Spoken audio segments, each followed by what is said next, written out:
Welcome to the Mom Founders Table. Pull up a chair and join me every week as I become your thought partner and help you lead to create change.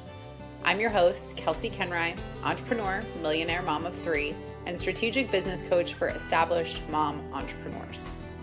Every week, you will get tactical guidance to apply to your business, leadership, and life that will help you further your true success while also being invited into a new way of thinking and being that creates true freedom. I'm here to call you out and call you up, so take a seat and let's begin. Welcome back to another episode of the Mom Founders Table, and this is probably the shortest, but maybe one of the most impactful episodes that you will ever listen to, mostly because when I sat down to record this episode, it was like, all right, this is a topic of conversation that is happening over and over and over and over again. So just let's help the people succeed here.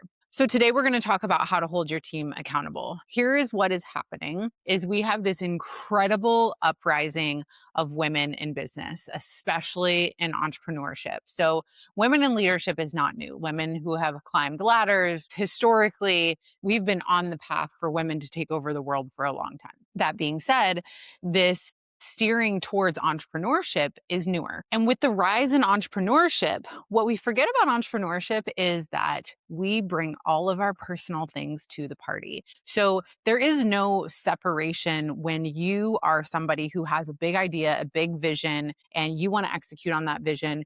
You don't just like come out of your body and leave all of your baggage, your personality traits.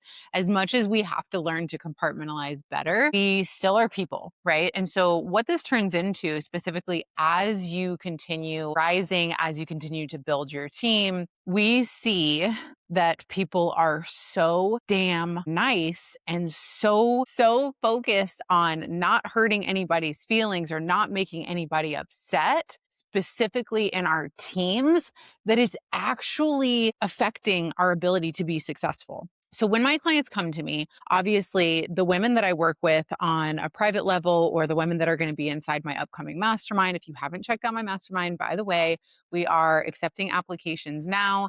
This is unlike any other mastermind. I could go on for 2 hours about how fucking amazing this is going to be because it's actually focused to bring results, not just like create another. The community and peer-to-peer networking aspect is a huge part of it. Your network is your net worth.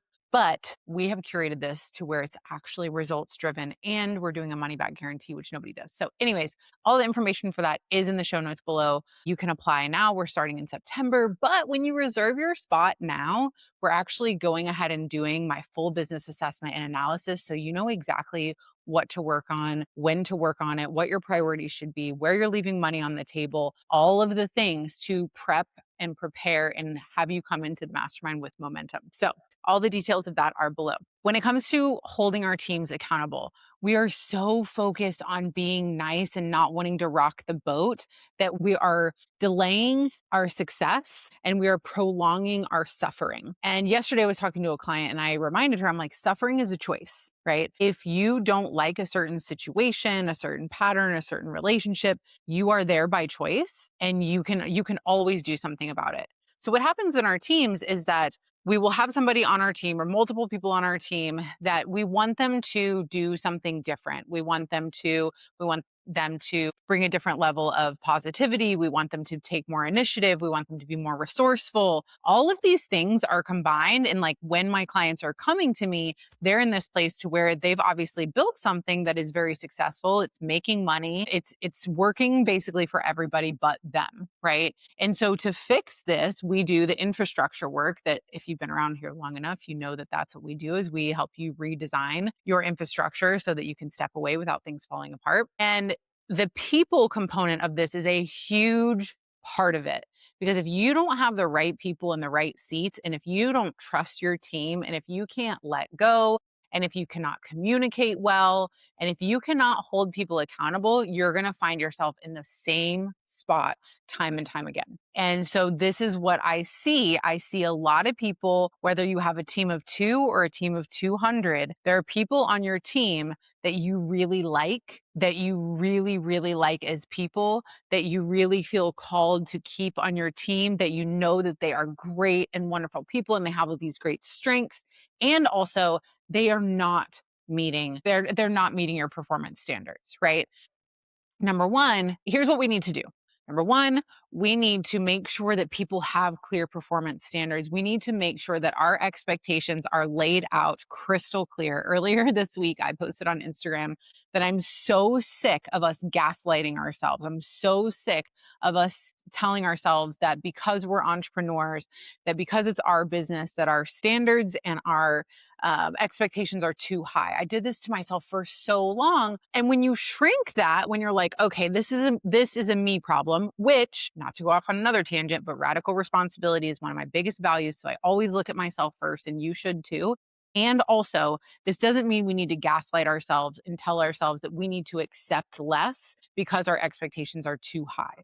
There's a difference between unrealistic expectations and a really high expectations. And if your expectations are clear, if those expectations are put in very clear formatting of performance metrics, we're delivering those performance metrics to our team, and then we're holding them accountable to those, then we can actually win, because we're actually doing people a favor on the receiving end of that, of letting them know like what good enough looks like. And so a lot of times when I come in, people do have, okay, yes, we have KPIs for our people. And I'm like, okay, how are we holding them accountable? It's like, oh, well, we used to do quarterly meetings, or we used to do this, but we don't really do that anymore. And it's like, you get busy, right? And it's like, you don't want to do the hand holding. You don't want to do more meetings. And so what you need to do is you need to find a structure that works for you and your team, to where there is accountability. So you can even install self accountability to where your quarterly meetings become drastically shorter because you have a very clear picture. Again, they know what their KPIs are. They can grade themselves on their KPIs.